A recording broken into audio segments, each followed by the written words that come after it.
Welcome to the Sharkpreneur podcast with Kevin Harrington and Seth Greene. Kevin Harrington is the inventor of the infomercial, one of the original sharks from the hit TV show Shark Tank, and has generated over $5 billion in TV and digital direct response sales.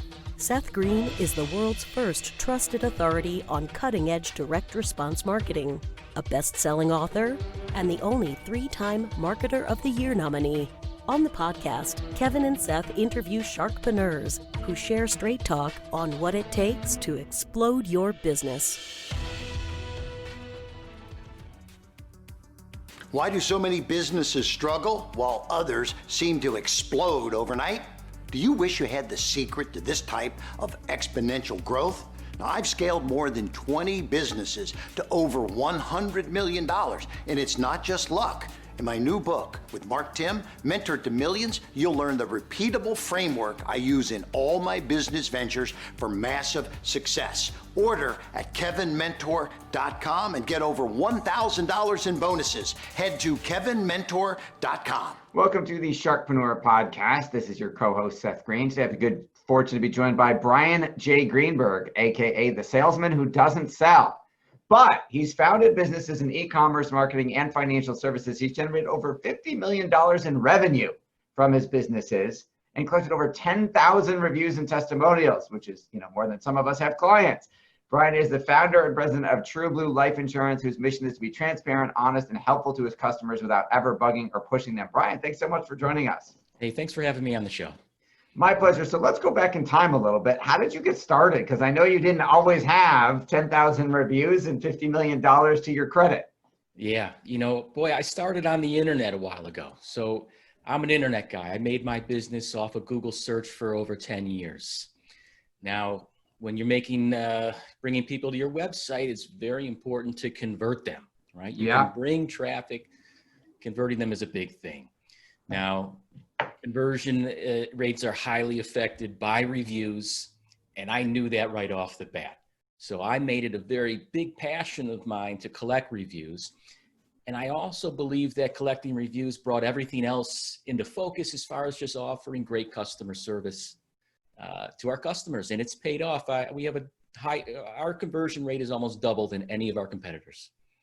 That's obviously speaks volumes to your expertise and, of course, to what you're delivering. Talk a little bit about True Blue and the way it looks now, because obviously it's evolved over the years. Sure. I've been in quite a few businesses over the years. My main business right now is True Blue Life Insurance, and we sell direct-to-consumer life insurance. It's one of the most competitive industries on the internet. It's also very profitable, and that's why I really like doing it. It's our primary business. We bring in business through organic search. If people find us, they've been looking for us and they have high buyer intent. And we also do paid ads. The thing is, paid ads can be up to $40 a click. So converting them is a big deal. Sure, because you could waste a whole bunch of money really fast at that price. $40, not a lead, a click. A click. That speaks volumes to how competitive the life insurance business is online, trying to show up in front of consumers who are searching. It does. And look, we've been very successful. Knock on wood, we're one of the biggest players in there. Things are going well. Even during this COVID time, people are actually, staying at home and buying life insurance. So we're hanging in there. We're doing all right. All right. So are you a broker and that you're shopping for the consumers and then recommending the policy? We are a broker. Now, my whole system is I let people go onto my site and do the research themselves, right? So my whole goal is to let people go through the whole process themselves. And, my book is about selling without selling, right? So I'll allow them to enter in all their health information. I'll show them all the results, all the different company options, all the different reviews on every company we have, who we sold them to, what they bought. So by the time they actually submit that they want to buy a policy, they're also able to enter in all their information and fill out about 90% of the application. So our sales process is very easy. I like to think it's very easy for our salespeople. Really, when they get people on the phone, it's just, hey, just sound trustworthy and don't mess it up almost. So I like to answer everything a customer has and have them be sold right off the bat without having to do any more convincing.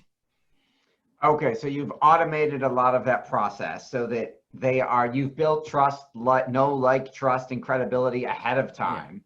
Yeah. And obviously you're not insuring them yourselves, you're shopping on their behalf and helping them find the best policy for them at the best rate. So talk a little bit about what are some of the most common mistakes consumers make when it comes to trying to protect themselves and their assets? I happen to be of the theory that people should buy term life insurance. Now, for my business, it works out well because it's a very uncomplicated product. Using life insurance as an investment can be good, but for 99% of the people, I don't think it's a good fit. I do think you should probably max out all your retirement accounts first before you start looking for other tax sheltered investments. So I like to make sure I get people covered. It makes me feel good that I get them life insurance. One of the reasons why I'm able to get reviews is people are happy, right? There's a big load off their backs when they have this covered, and they just sleep better. But that's my main goal. I like to find the best price policy for people. I'm not so concerned about selling one product or getting the highest commission as I am to getting people insured, offering 5-star service, getting those reviews, building that wheel that kind of just keeps bringing customers in. That is awesome. Now, you mentioned your belief in term insurance, and we obviously talked about your client service. Tell us a little bit about the team behind TrueBlue, because it's not just you. It's very important to me to find the most experienced team I possibly can. So a lot of the agents that I have are members of the $1 Million Roundtable. So they're in the top 1% of agents in the world. One of the reasons why they come to me is I pay them real well, number one. Number two, they enjoy talking to our customers. They're already sold.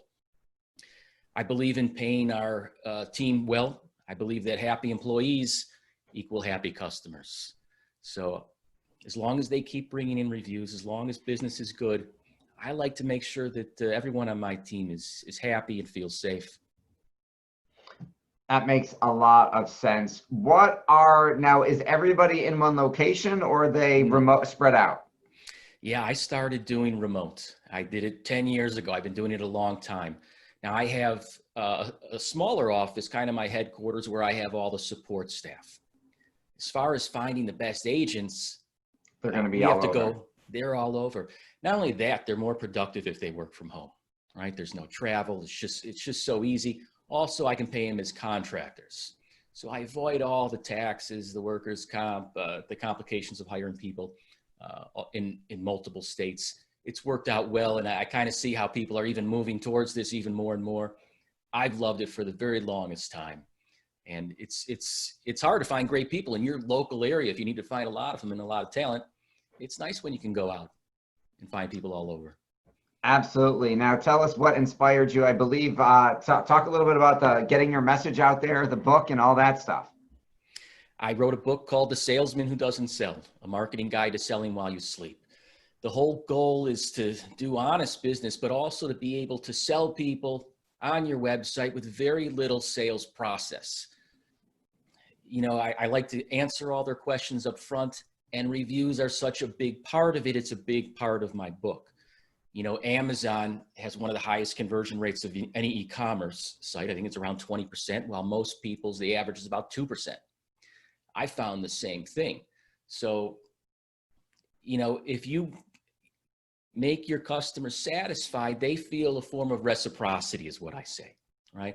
Once they're happy, you ask them for a review. You basically organize those reviews similar to how Amazon did to make sure it looks as legitimate as possible. I like to put the customer's name, a 5-star review, a comment, the date it came in. I put that on my website. I collect it for the agents, the product, and my site and business as a whole. So I'm collecting a lot of reviews. And if they give me a good review, I send them the same exact comment they did and say, can you also leave the same review on the BBB and Google Business? As long as you do this correctly and you send them right to the exact page, we find that people overwhelmingly leave these reviews. See, it's important to know when to ask. And I like collecting the first reviews that I control. just to be safe. And I think that's a big thing as far as getting people to start collecting reviews.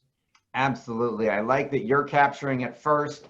If it's good enough, if it's positive enough, hey, can you post this other places? If it's not positive, if it's not what you want, then obviously you're going to do whatever it takes to fix it because you've got character and integrity before you then say, hey, can you write another one about how we fixed the situation? Because sometimes those bad reviews that turn into good reviews are even more powerful because they make you look human. Yes. As opposed to just the glowing platitudes that people say, well, of course, he's only going to put the positive reviews up. Exactly. Look, people are human and people know this. There's going to be mistakes in any business. The thing that separates you is how you handle it, right? If people are writing a bad review, especially on a third-party website, usually they contact you to try and make it right first. It's only if you give them really bad service that they go out there. A lot of my business is knowing the negativity and the big impact a negative review could have on your business. It can cost you tens of thousands of dollars. I've seen people having to close their business and rename it, bring it back, and start all over again. So a lot of it is how to handle negative reviews. Even if you get a negative review on one of these third-party websites, I go into how you could actually get people to take them down. Or if they can't take them down, to say, yes, look, the owner called me, these guys made it right. I actually now highly recommend doing business with them. So it's a whole, I guess, corporate-wide policy, culture that if you build into your business, you know, there's been so many studies that the people in the companies that offer the best customer service are those that grow the fastest and the most exponentially. Absolutely. I would imagine your net promoter score is pretty high. Boy, I like that you brought that up. I actually stay away from net promoter score because I want to get the stars, right? So net promoter score, I think, you know, it's like a 1 through 10, would you recommend? It's good for a company and internal statistics. Yes. Not so great for convincing customers. Right, because other people don't see it. They don't see it, and it's not in star format. So I'm very big in getting the stars and getting them in the actual format that influences customers. I wish they changed that net promoter score to have stars and a comment that you can put in there. I would love to do that. But boy, I don't know. I don't know if I would encourage these large companies to go after 5-star reviews rather than net promoter score. It might make a big difference. Right. So that brings up an excellent point. So you, as you mentioned, you're in an incredibly competitive space online. How do you differentiate yourself from the Fortune 500 companies you're competing against? You know, luckily I'm on the internet, right? So when you have a web page, it's very hard to distinguish a huge public company from someone that's not, right? So as long as you present yourself correctly, I can compete with the biggest companies in the world. It's one of the great things, right? Now, even if you have a huge company, you know, if you do business with them, you're going to be doing business with not the owner, right? Not a very select few that are experts. You don't know. It could be a kid in a headset in my business, right? So as long as I can get reviews, while the other companies have these horrendous reviews and these horrendous policies, I'm in the insurance business, I get the business. The worse job they do, the better I do. They get kids in headsets answering those phones. Good for me, as long as I offer that 5-star service. And it's a great way for me to grow the business. And yeah, there's a whole separate business model. You could set up a call center in the Philippines, rent it out to Fortune 500 companies, staff it with people who are terrible on purpose. They do that, Seth, right? That's what they do. They're not setting out to do that, but they're accomplishing the same thing, right? Right. Dell took a big hit by doing something like that, and they opened the door for so many other people. You are absolutely right. With all the, I mean, you've achieved so much success. What's your biggest challenge now? Scaling it, Seth. You know, look, I'm a creative guy, right? I like building the stuff, converting them. It's hard to keep scaling up and up. These public companies, you know, they'll raise a lot of money, and what they do is, I don't know, Seth, I think they, at least in my business, they spend so much money, they don't make money, right? So they're willing to take a loss, a huge right, which you loss. can't do, right? They've got dumb money behind them. I choose not to go down that path. It's just not something that I necessarily want to do right now in my life. So I'm a little different, that I actually run off profits and I grow off profits, and I've been growing steadily for a long time. I live a nice life. I enjoy what I do. It's a personal decision on whether you want to raise funds and go that way. And I guess I was, kind of advised against it, that I have something good here already, that I'm already profitable. Why do it? Exactly. You've done so much good for so many people, as evidenced by the reviews and by the growth. For our folks who are watching or listening, they want to learn more about True Blue Life Insurance and they want to get the book. If they're in the business or looking to grow their own business or practice, whatever that might be, where are the best places for us to send them? Yeah, the book's going to help anybody in any business, whether you're a local business. I'd like to offer all of your listeners a free copy of the book. That'd be fantastic. PDF format or audio format. I like them both. If they go to my website, brianjgreenberg.com/shark. They can go right there and find some valuable information on how to gather reviews, but also just download the book and hopefully help some people increase their business. Awesome. And then what about if they're looking in the market for life insurance? Hey, True Blue Life Insurance. You're going to get some great service. You're going to get a good deal, and we're going to take good care of you, treat you like a VIP. Awesome. This has been Seth Greene with Brian J. Greenberg, the salesman who doesn't sell, who sold a heck of a lot doing it. Brian, thanks so much for joining us. Hey, thanks for having me. Thanks everybody for watching or listening, and we'll talk to you next time. Do you need money to fund your idea, product, or service? Are you ready to take your business to the next level, but need capital to get it done? Kevin Harrington has heard more than 50,000 pitches and knows how to help you make the perfect pitch to get the funding for your entrepreneurial dream. He's distilled the process down in his perfect pitch cheat sheet, and it's yours for free.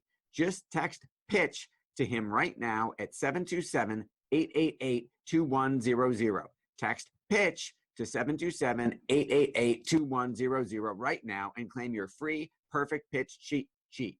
Text PITCH to 727-888-2100 to start funding your dream today. This show has been produced by Market Domination, LLC.